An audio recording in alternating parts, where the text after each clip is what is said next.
ओम गुरुर्ब्रह्मा गुरुर्विष्णु गुरुदेवो महेश्वरः गुरुः साक्षात् परब्रह्म तस्मै श्री गुरवे नमः।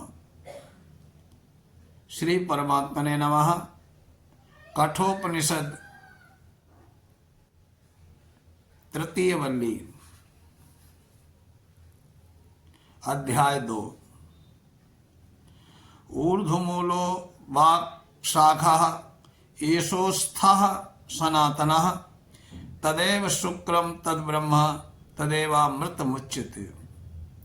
तस्मिन् लोकाश्रिताः सर्वे तदु नातेति कश्चन। जिसका मूल परब्रह्म पुरुषोत्तम ऊपर है, अर्थात सर्वश्रेष्ठ सबसे सूक्ष्म और सर्वशक्तिमान है, जिसकी प्रधान शाखा ब्रह्म अथवा अवांतर शाखाएं देव पितर मनुष्य पशु पक्षी आदि क्रम से नीचे हैं। ऐसा या ब्रह्मांड रूप पीपल का वृक्ष अनादिकालीन और सदा से है, कभी प्रकट रूप से कभी अप्रकट रूप से अपने कारण रूप परब्रह्म में नित्य स्थित रहता है, अतः सनातन है। इसका ये मूल कारण है, इसके जिससे ये उत्पन्न होता है, जिससे सुरक्षित है और जिसमें ये विलीन हो जाता है, वही विशुद्ध दिव्य तत्व है। यही ब्रह्म है, उसी को अमृत कहते हैं। सब लोग उसी से आश्रित हैं, कोई भी उसका अतिक्रमण नहीं कर सकता है और न करने में समर्थ है। नचिकेता, यही वो तत्व है जिसके संबंध में तुमने मुझसे पूछा। यदिदं किम च जगत् सर्वं प्राण एजति निःसृतं महद्भयं वज्रमुद्यतं य एतद् दुर्मतास्ते भवन्ति। ये जो कुछ इंद्रिय मन बुद्धि के द्वारा देखने सुनने और समझने में आने वाला संपूर्ण चराचर जगत है, सब अपने परम कारण रूप जिन पर ब्रह्म पुरुषोत्तम से प्रकट हुआ है, उन्हीं प्राण स्वरूप परमेश्वर में चेष्टा करता है। अर्थात उसकी चेष्टा के आधार और नियामक भी वे परमेश्वर ही हैं। वे परमेश्वर परम दयालु होते हुए भी महान भय रूप हैं।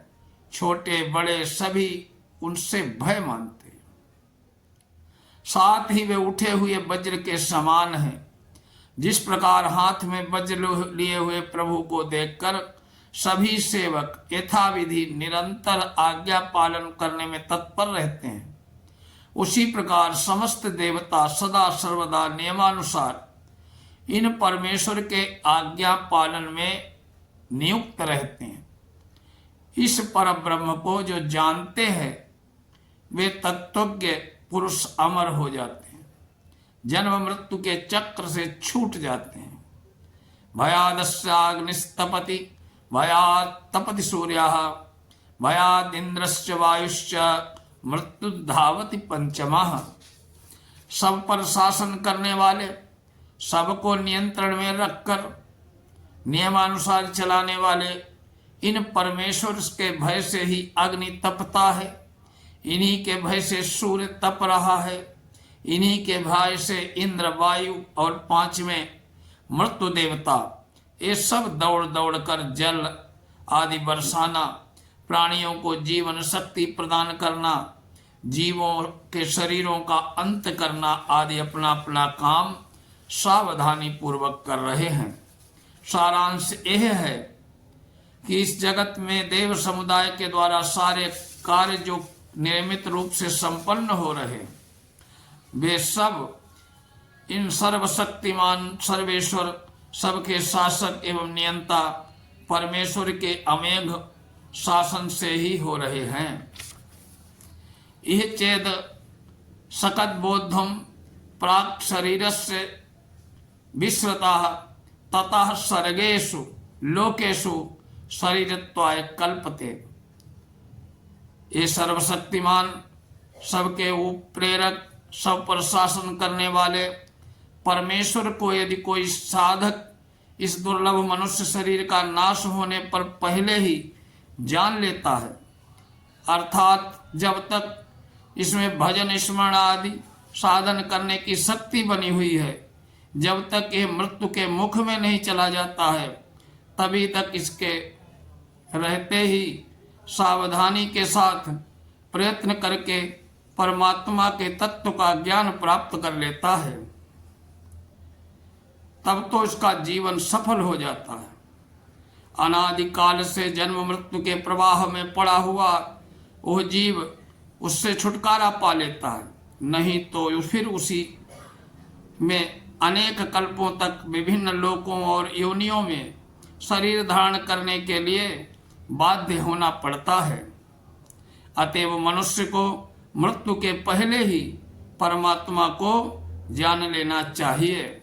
यथा दर्शे तथात्मनि, यथा स्वप्ने यथा तथा पितृलोके, यथा सुपरिव ददृशे यथा तथा गंधर्वलोके छाया तपयोरिव ब्रह्मलोके। जैसे मनरहित दर्पण में उसके सामने आई हुई वस्तु दर्पण से विलक्षण और स्पष्ट दिखलाई देती है, उसी प्रकार ज्ञानी महापुरुषों के विशुद्ध अंतःकरण में वे परमेश्वर उससे विलक्षण और स्पष्ट दिखलाई देते हैं। जैसे स्वप्न में वस्तु समूह यथार्थ रूप में न देखकर स्वप्न दृष्टा मनुष्य की वासना और विविध संस्कारों के अनुसार कहीं भी वस्तु कहीं विश्व श्रृंखल रूप में अस्पष्ट दिखाई देती है, वैसे ही पितृलोक में परमेश्वर का स्वरूप यथावत स्पष्ट न होकर अस्पष्ट ही दिखता है, क्योंकि पितृलोक को प्राप्त प्राणियों को पुनर्जन्म की स्मृति और कहीं वहां के संबंधियों का पूर्ववत ज्ञान होने के कारण वे तदनुरूप वासना जाल में आबद्ध रहते हैं। गंधर्वलोक पितृलोक की अपेक्षा कुछ श्रेष्ठ है, इसीलिए जैसे स्वप्न की अपेक्षा जागृत अवस्था में जल के अंदर देखने पर प्रतिबिंब का कुछ न कुछ दिखकर यथावत तो दिखता है, परंतु जल की लहरों के कारण हिलता हुआ सा प्रतीत होता है, स्पष्ट दिखाई नहीं देता है। वैसे ही गंधर्व लोक में भी भोग लहरों के लहराते हुए चित्त में से युक्त वहां के निवासियों को भगवान सर्वदा स्पष्ट दर्शन नहीं होते, किंतु ब्रह्मलोक में वहां रहने वालों को छाया और धूप की तरह अपना और पर ब्रह्म परमेश्वर का ज्ञान प्रत्यक्ष और स्पष्ट होता है। वहां किसी प्रकार का भ्रम नहीं रहता है। प्रथम अध्याय की तीसरी वल्ली के पहले मंत्र में भी बतलाया गया है कि मनुष्य शरीर भी एक लोक है, इसमें पर ब्रह्म परमेश्वर और जीवात्मा दोनों धूप और छाया की तरह हृदय गुफा में रहते हैं। अतः मनुष्य को दूसरे लोकों की कामना न करने के इस मनुष्य लोक शरीर में रहते रहते ही उस पर ब्रह्म परमेश्वर को जान लेने चाहिए। यही अभिप्राय है। आज का प्रसंग यहीं तक।